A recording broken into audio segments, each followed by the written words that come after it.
This process walks you through preparing a USB drive with the correct software update package. Ensure you have a USB-enabled computer, a blank USB 3.0 drive formatted FAT or FAT32, and an active internet connection. First, navigate to millerwelds.com/support/software. Locate your exact machine model from the list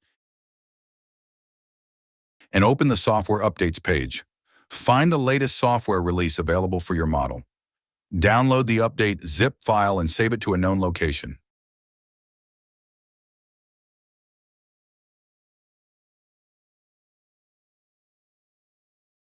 Insert a blank USB 3.0 drive into the computer.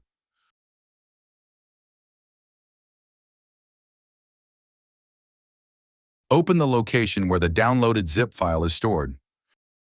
Right-click the zip file and select Extract All. Choose the USB drive as the extraction location and begin extraction.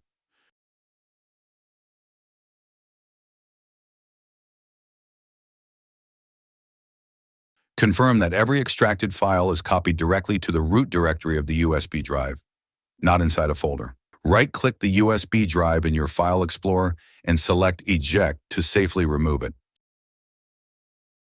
The USB now contains the complete software update package.